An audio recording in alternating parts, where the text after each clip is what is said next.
Hey guys, it's our theme week, soaking up the last of summer. What better way to do that than this location right here, a hidden gem really, the lakefront at Keystone. We are hanging out with Trisha Young. Ryan and I are so excited to be here. Trisha is the owner of Pure Soul Paddleboard Yoga. And this setting, my goodness, this is gorgeous. Right, it is. This is actually lakefront at Keystone, Indy's only floating harbor around, and we're just outside of 465 off the 96 in Keystone, and you have 37 acres of pristine, beautiful, clean water.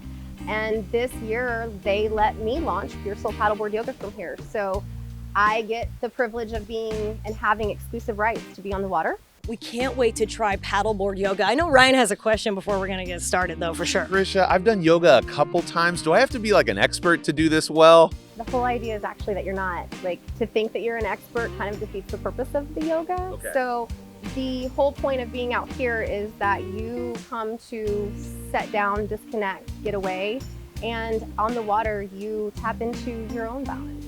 You don't have to be an expert, you don't have to paddle, you don't have to yoga. The whole idea of why I created Pure Soul is that you can come with your friends, with your family, with your coworkers to create an experience that's specifically for your balance, her balance. So the classes are almost curated to whatever you're comfortable with. If you want to swim, I can help you swim. Oh, and we might If you be wanna stay swimming not by dry. choice. So you've got a 10-foot longboard.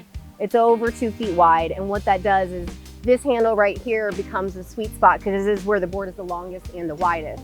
So it offers you the best sense of stability right here. The whole entire thing is an anti-slip yoga deck pad.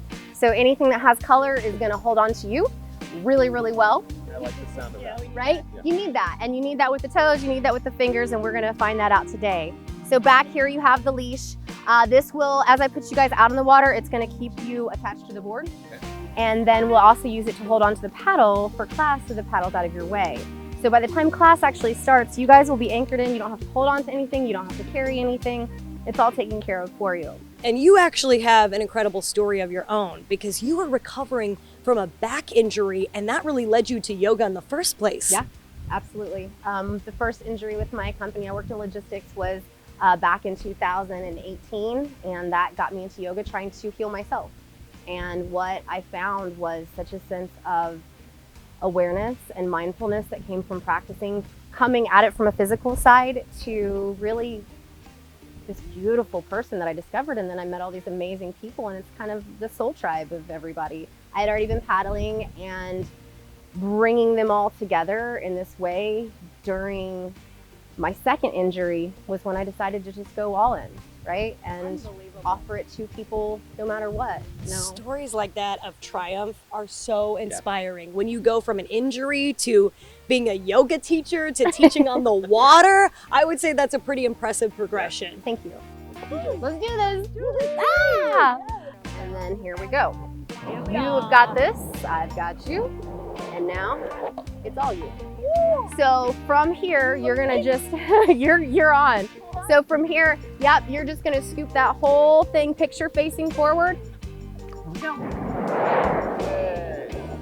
And that is all you. I have helped people that don't know how to swim work through their swimming anxieties, their fear of the water, from ages 6 with their moms to have that paddle day of just having that mom and daughter day, right? And then I've had all the way up to a group of gals, sisters that were, I want to say, over 70 years old. That's amazing. So we want to center ourselves over that sweet spot. Think about your stomach being over it.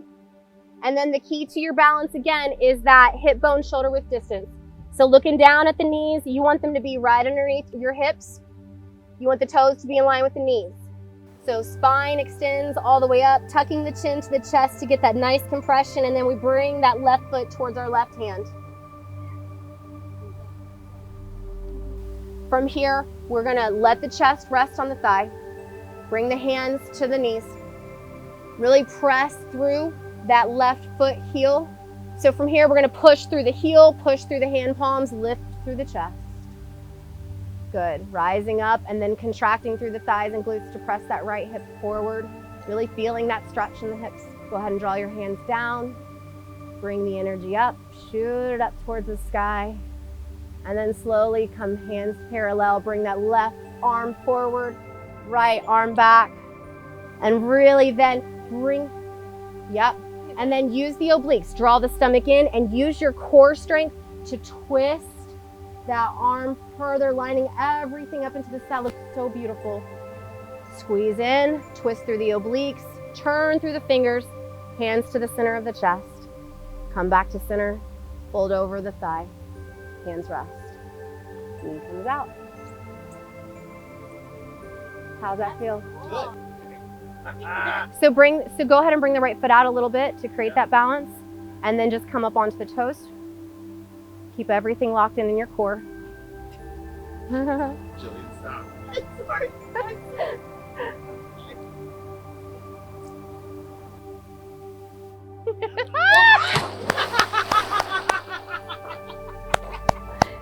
Ta-da! Feels great. Doesn't it feel so amazing? Pure Soul Paddleboard Yoga. Check it out.